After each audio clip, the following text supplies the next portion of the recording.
doing the intro from this room because I got some top secret stuff going on in that room. This week had a lot of growth on this channel. Wanted to welcome everybody that's new. We've picked up about 1,000 subscribers in the last week. So welcome. Feel free to look around. I got a lot of videos out that cover a lot of different topics. I did my first YouTube live stream this week, and that was a learning experience. Wanted to thank Jake and One Man's Way for the super chats. That was very surprising. Didn't really know much about a super chat, but I do now. There was another few firsts for me this week. Last night I did my first Instagram live stream. Actually did two of them. One in the evening and one later at night. And what I was doing was giving a kind of a behind the scenes look at the project that I'm filming for Patreon. So I'm going to have a Patreon only video coming up, but a few people that signed into the Instagram live stream got to see what I was working on. Now, what is Patreon all about? It's just another social media platform. There's YouTube, there's Instagram, and there's Patreon. Patreon. Keep saying it wrong. If you sign up, you become a patron, and the platform is Patreon. I think I'm saying it right. It's just another place for creators to share their work, and it's much safer. There's 0 trolls there, from what I understand. So it's safer for me, it's safer for you. So it's just another place to showcase my work. I think that's all I wanted to say for the updates. I'm not going to do an outro because there is only 20% people watching at the end of the video compared to the beginning of the video. So I'm going to start giving my updates at the beginning while everybody's still here. Well, once the video's over, it's over. I'll be doing some more live streams. The YouTube live streams, maybe every other week. Just kind of when I'm out in the workshop on a Sunday evening and have time to turn the camera on. I'll also be doing more Instagram live streams that just going to be random, nothing really scheduled at this point. As the channel grows, we might be having some scheduled live streams. That's all. Goodbye. I don't see any leaks. What do you mean it's leaking? Oh. That's what you mean. So that's what I'm going to be replacing today. This, when you turn these things off, because there's a ball in here, this is a ball valve, and there's a little tube that the water flows through. And when you turn this off during winter, let me see if I can do this. Got to do it real fast. There we go. So right now the tube is horizontal and it is holding water, and the water is now dripping out. If you're not draining it here before you shut this off, there is going to be water in here, and what happens is exactly that right there. Several of these every spring. I can go right past it. There's a point where it's water still coming in and that tube can align with this crack here. Every year this happens. It's very common. You're supposed to shut the water off in the basement or in your crawl space. Then you drain this out. There's also another one of these things usually inside the house at the shutoff. So there's a lot of things you got to do to get all the water out of this thing, especially here. This would be what you would shut off last. Technically you really don't even need to shut it off if it's shut off inside the house and all the water has been drained out of the entire thing. It's not easy to get this out. You can't just unscrew this thing even though it's threaded here. I have to cut this pipe right here, and I have to unscrew this section here. That's what I'm shooting for. Then once this is off, then I can start spinning this off, and I'll take this off of here, and then finally this off of here, replace this, then put this piece on, Put this piece back on, and then I got to, I don't know, I may shark bite it. Stick a shark bite right in there and be done with it. Shut the water supply off to the sprinkler system. Now this valve here, it's a little dark in here. I'll see if I can lighten it up in editing, but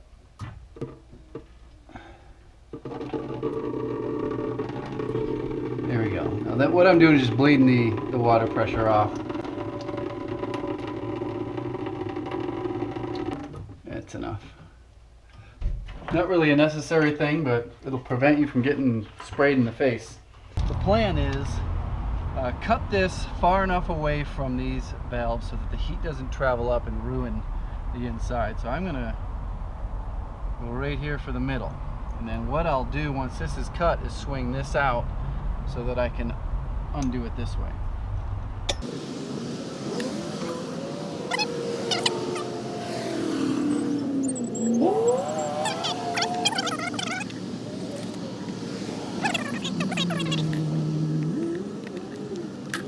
Now I just don't want to grab this and crank on it. I'm going to use wrenches.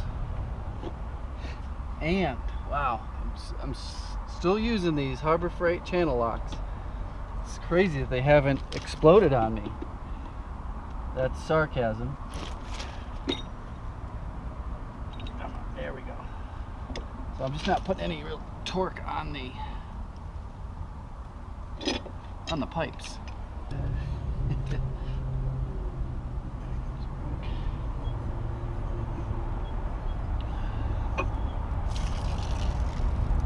That's the ball valve. And wrong way. This is the tube that I was referring to. So if you don't drain the water out before you shut this off, that whole cavity right there will contain and hold water. And I'm surprised this one could have cracked, or this one may have been drained properly. But this one here, same size valve, that's the hole size that holds all the water that freezes and expands and cracks the valve body in the wintertime.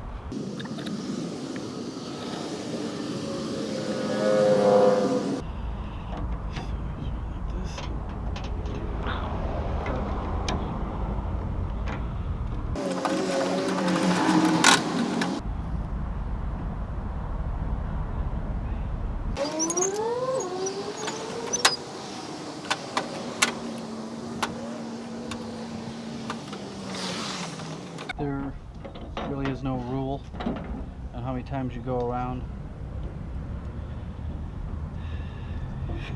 You'll know if it leaks if you didn't go around enough times, and you'll know if you put too much on and you go to put your valve on and it gums up and just pushes it all out. So this valve, that's pretty sharp, is the exact same size. Both are technically serviceable. You can take the nut off, the packing nut off. You can take this out. It's just easier to replace it. This here is $20. A lot of valves will have arrows on them that tell you which way you want it to fall to close. It's kind of a good rule of thumb. So inline like this is going to be on, and then that will be off. That's just from experience. I know that that's just a really good amount of friction. As I'm screwing this on, I can tell that it's just the perfect amount of Teflon tape. So I want this to spin all the way around one more time.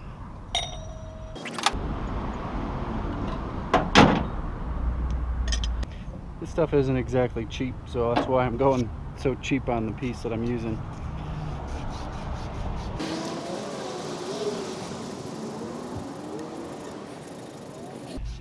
Hot as whatever you want. It's hot out here.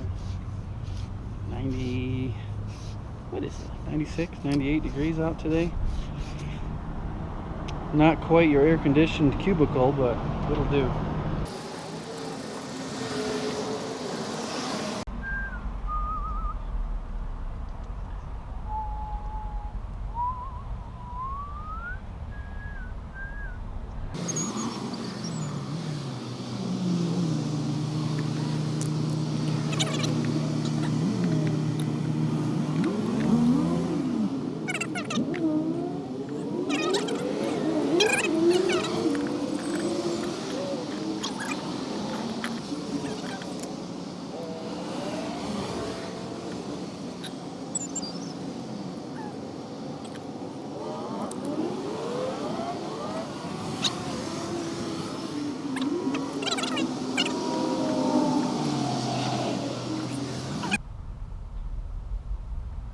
on, no more jokes, get back to work.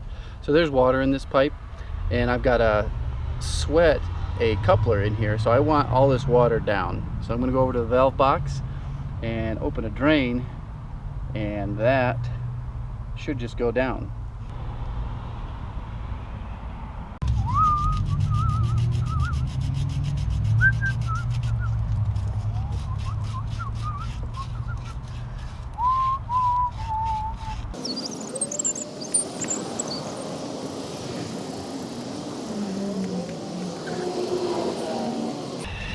Make sure it's good and clean.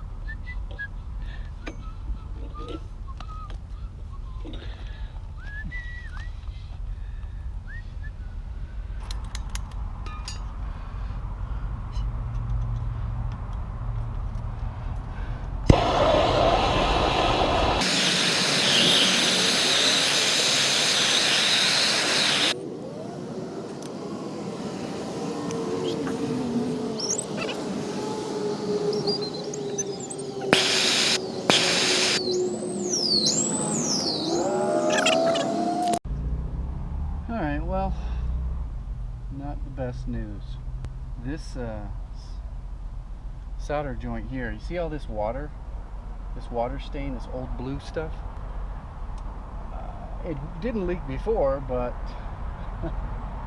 it looks like this sweat joint here, this old one, is leaking. Just the, yep, there's a little bead. Just me moving it around was enough to get it to do the slightest little drip. Well, what I'm going to do is, well, I got to take the whole thing apart. So it really doesn't matter if this leaks or this leaks or this leaks or this leaks. The old elbow's leaking. Okay, well, go get my tools back out. Okay. So, I've taken it all back apart, back to kind of the square one, and I thought I'd turn the camera on, and as we take this apart, we can look at the sweat joint to see what it looks like when it's not done right, or a leaky one. So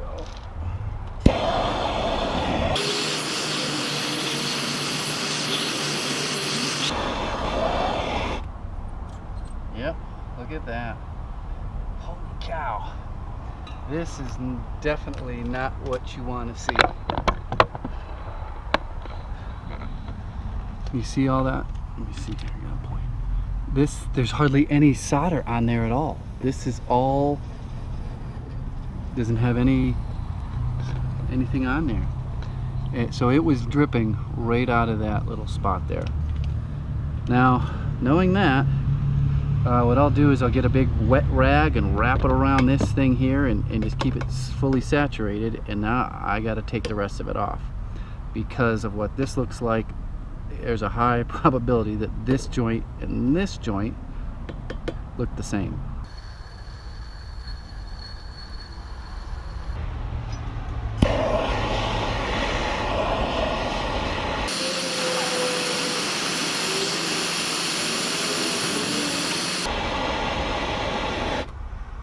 Okay, this one looks good.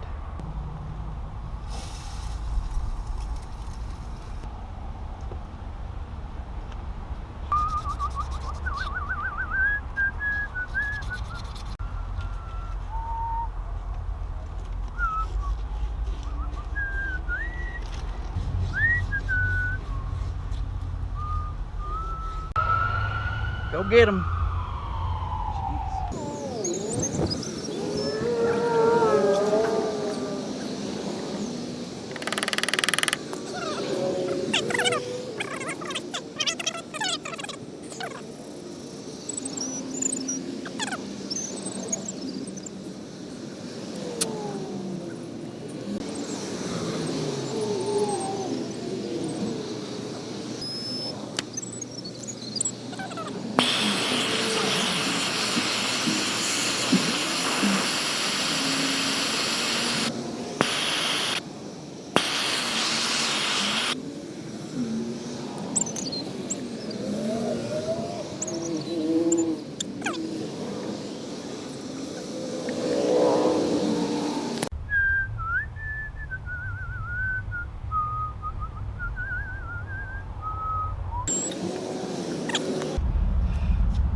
What do you think? Anything gonna leak this time?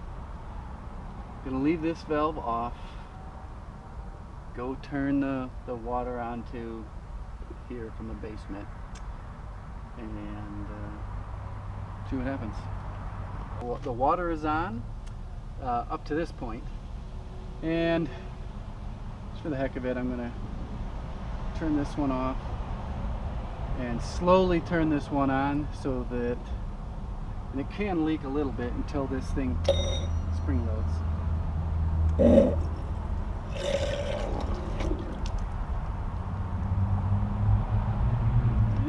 That's all this, that noise is normal. I'm just drying it off right now, this tape. Looking for any leaks.